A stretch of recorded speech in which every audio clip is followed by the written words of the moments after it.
یہ اپنی نوعیت کا پہلا ورچوئل انتخابی جلسہ تھا، اور جس میں پہلے وہ جیسے ہی وہ اس کا اناؤنس 2 دن 3 دن پہلے اناؤنس ہوا تھا، اور جیسے ہی اناؤنسمنٹ ہوئی تو اس کے بعد کچھ بھی نہیں ہے. آپ سوشل میڈیا ان کا مانیٹر ہو رہا ہے، ڈیجیٹل میڈیا ان کا ہے، جتنے بھی سوشل میڈیا کے ڈیجیٹل میڈیا کے جتنے بھی سورسز ہیں، اس میں یوٹیوب ہے، اس میں انسٹاگرام ہے، اس میں فیس بک ہے، اس میں ایکس پوسٹ ہے، یہ سب کے سب یہ مانیٹر ہو رہے ہیں، اور کہیں آپ کھل کر کام نہیں کر سکتے. تو جیسے ہی جلسہ شروع ہونا تھا، ورچوئل جلسہ کیا ہوتا ہے عام آدمی کے لیے بتا دوں، گاؤں میں دیہاتوں میں سب بیٹھے ہیں. ورچوئل جلسہ یہی ہے کہ آپ جیسے میں آپ سے مخاطب ہوں اس وقت، آپ مجھے سن رہے ہیں، اسی طریقے سے جتنے بھی روح پوش رہنما ہیں جہاں کہیں بھی ہیں، اپنے گھروں میں ہیں، اپنے رشتہ داروں کے پاس ہیں، کہیں بھی بیٹھے ہیں، خفیہ چھپ چھپا کے انہوں نے موبائل فون آن کرنا تھا، لیپ ٹاپ آن کرنا تھا اور آپ سے مخاطب ہونا تھا، اور اس کے بعد یہی ہوا. وہ بیٹھے رہے، اور پھر دنیا بھر میں جہاں جہاں پاکستان تحریک انصاف کے ووٹر موجود تھے، وہ اسی یوٹیوب کے سامنے بیٹھ کے یوٹیوب سن رہے ہیں، اپنے موبائل فون سے، لیپ ٹاپ سے، کمپیوٹر پہ بیٹھ کے وہ سارے کے سارے سننا شروع ہو گئے. اور یہ ٹریفک جو ہے یہ ہزاروں میں نہیں، سینکڑوں ہزاروں نہیں، لاکھوں میں چلی گئی. لاکھوں لوگ جو ہیں وہ اس ورچوئل جلسے میں شریک ہوئے، اور اس میں نہ ہی کسی ڈپٹی کمشنر سے اجازت لینا پڑی، نہ ہی پولیس کو چھاپا مارنا پڑا، نہ ہی دفعہ 144 لگانا پڑی، نہ ہی 3 MPOs کا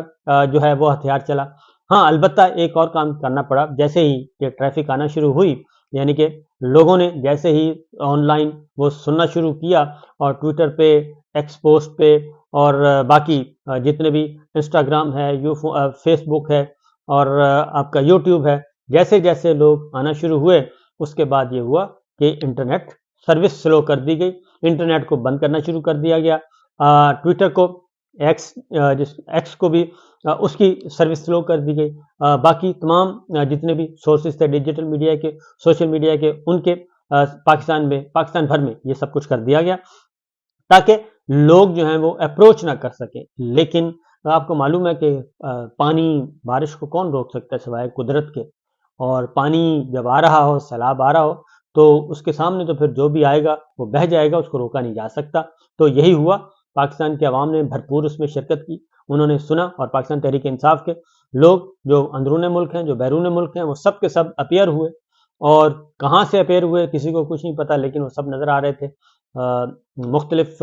جو بھی لنکس دیے ہوئے تھے، سارے لنکس وہ نظر آ رہے تھے، اور انہوں نے اپنی گفتگو کی، اپنا اظہار کیا، اپنے کارکنوں کو موبلائز کیا، سب کچھ کیا، اور بتایا کہ ان کے عزائم کیا ہیں. تو لہٰذا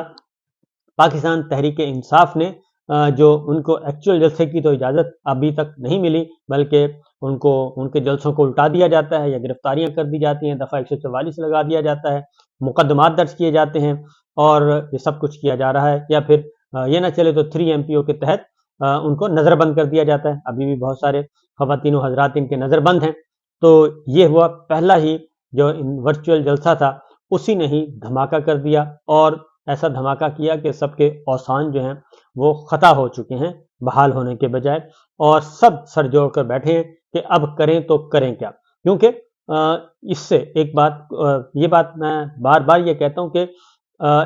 being a student of political science اور ہسٹری، کہ یہ وہ زمانہ نہیں ہے کہ آپ کسی چیز کو روک سکیں، یہ ممکن نہیں ہے. پولیٹیکل پارٹی ایک پروسیس کے تحت بنتی ہے، پروسیس کے تحت ہی وہ ڈسمینٹل ہوتی ہے. وہ نہ ہی نوٹیفیکیشن کے ذریعے بن سکتی ہے، نہ ہی نوٹیفیکیشن کے ذریعے ختم ہو سکتی ہے. پاکستان کے عوام، کا دنیا بھر کے عوام اگر کسی سیاسی جماعت کے ساتھ، سیاسی لیڈر کے ساتھ جڑ جائیں، تو پھر وہ نوٹیفیکیشن کے ذریعے، جیل کے ذریعے، مقدمات کے ذریعے، مار دھاڑ کے ذریعے، تشدد کے ذریعے،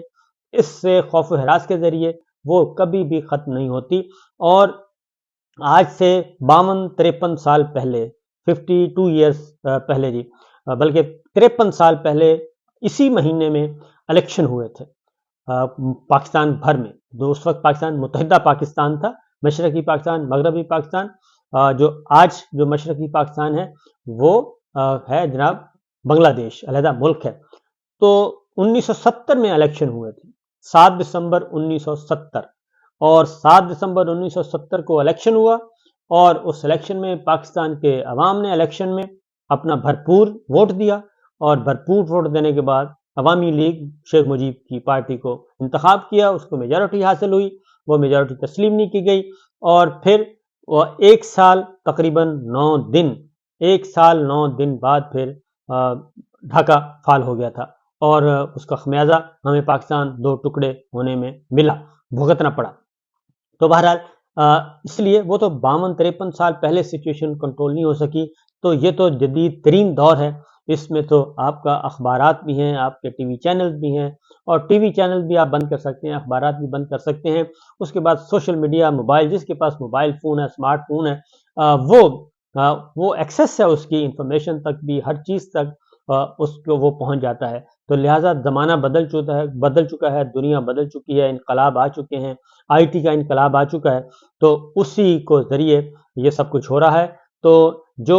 یہ سمجھتے ہیں، کیونکہ یہ 15-20 جماعتیں، میں آپ کو بتا دوں، 15-20 جماعتیں جو کہ روایتی خاندانی سیاست کرتے ہیں، موروثی سیاست کر رہی ہیں، صرف ان کا کوئی منشور نہیں ہے، دولت کے ارد گرد وہ گھوم رہے ہیں کہ کیسے دولت بنانی ہے۔ اس وقت بھی کیئر ٹیکر سیٹ اپ جو ہے آپ کا، کیئر ٹیکر سیٹ اپ میں لیگی وزیر بیٹھے ہیں، وہی وزیر بیٹھے ہیں جو شہباز کابینہ میں تھے، وہی بیٹھے ہیں لوگ جو نواز شریف صاحب کے ساتھ جڑے ہوئے تھے، اور ان کی پریورٹی کیا ہے؟ پریورٹی پاکستان کی معیشت نہیں ہے، پریورٹی ہے کہ نجکاری کی طرف ہم نے کون کون سے یونٹ، اور وہ بھی منافع بخش تگڑے یونٹ ہیں، ان اداروں کی جن کی پراپرٹیز ہیں اربوں ڈالرز میں ہے، اربوں روپیہ کی نہیں، اربوں ڈالرز کی پراپرٹی ہیں، ان پہ نظر ہے۔ اس وقت جو سب سے پہلی پریورٹی ہے وہ ہے پی آئی اے کی پرائیویٹائزیشن، اور اس کے علاوہ کوئی پریورٹی نہیں ہے، کیونکہ اس کی دولت بہت ہے، اور اس کی اندرون ملک اور بیرون ملک دولت ہے۔ ان دولت پہ، ان عمارتوں پہ، ان بلڈنگز پہ، ان پراپرٹیز پہ نظر ہے۔ تو اسی طریقے سے بجائے اس کے کہ جو بیمار یونٹ ہیں ان کو بیچا جائے، بیمار یونٹوں پہ نہیں، منافع بخش اور تگڑے یونٹ۔ تو یہ ہے، یہ ساری سیاسی جماعتیں جو ہیں وہ اپنی اہمیت کھو چکی ہیں، خاندانی سیاست، موروثی سیاست۔ اور اس وقت ہو کیا رہا ہے؟ اس وقت ہو یہ رہا ہے کہ جناب صدر بڑا بھائی ہوگا، چھوٹا بھائی وزیر اعظم ہوگا، سمدھی صاحب جو ہیں چیئرمین سینٹ ہوں گے، اور بیٹی جو ہیں وہ وزیر اعلیٰ ہوں گی یا وزیر خارجہ ہوں گی، اور بھتیجا جو ہے وہ وزیر اعلیٰ ہوگا، یا پھر کوئی تگڑا وزیر ہوگا، وزیر داخلہ ہوگا۔ اس طرح کی یہ ساری باتیں کی جا رہی ہیں، ہر چیز خاندان میں۔ تو بہرحال دوسری جانب بلوچستان میں ایک انقلاب برپا ہے، اور ان بلوچستان کے عوام جو ہیں وہ جو کبھی نکلے ہی نہیں تھے وہ نکل رہے ہیں، اور الیکشن سے پہلے نکل رہے ہیں، اور سینکڑوں کی تعداد میں نہیں، ہزاروں کی تعداد میں بلوچستان میں لوگ نکل رہے ہیں، اور وہ پارٹیسپیٹ کرنا چاہ رہے ہیں الیکشن کے عمل میں، اپنا ووٹ کاسٹ کرنا چاہ رہے ہیں۔ اور کس کو ووٹ کاسٹ کرنا چاہ رہے ہیں؟ قیدی نمبر 804 اور قیدی نمبر 943 کو، وہ اس کی بات سننے کے لیے تیار ہیں، کسی اور کی بات سننے کے لیے تیار نہیں۔ جس لیڈر کے بارے میں کہا جا رہا ہے کہ اس کو ہم نے سزائے موت دینی ہے، اس کو عمر قید کی سزا ہونی ہے، لیکن پاکستان کے عوام اس کے ساتھ جڑے ہوئے، تو لہٰذا ورچوئل جلسہ اس نے نیندیں حرام کر دی ہیں۔ اور میرا خیال ہے کہ تمام 15-20 سیاسی جماعتیں آج سوچیں گی کہ ان کے ساتھ ہو کیا رہا ہے، کیونکہ میسج تو پہنچ گیا، لاکھوں کروڑوں لوگوں تک میسج پہنچ چکا ہے، لاکھوں لوگ شریک ہوئے، کروڑوں تک میسج چلا گیا ہے۔ اور اس کے بعد آپ دیکھ لیں،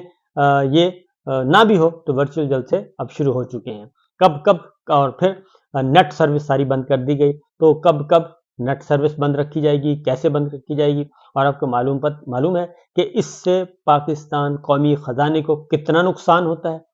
انٹرنیٹ سروس بند کرنے سے روپوں میں نہیں، ڈالرز میں نقصان ہوتا ہے، کروڑوں ڈالرز کا نقصان ہوتا ہے اگر آپ اپنے ملک میں انٹرنیٹ سروس بند کر دیں۔ تو یہ جناب ہم اپنے ہی پاؤں پہ کلہاڑے مار رہے ہیں، صرف اور صرف پولیٹیکل وکٹمائزیشن کی وجہ سے۔ اجازت دیجیے، اللہ حافظ۔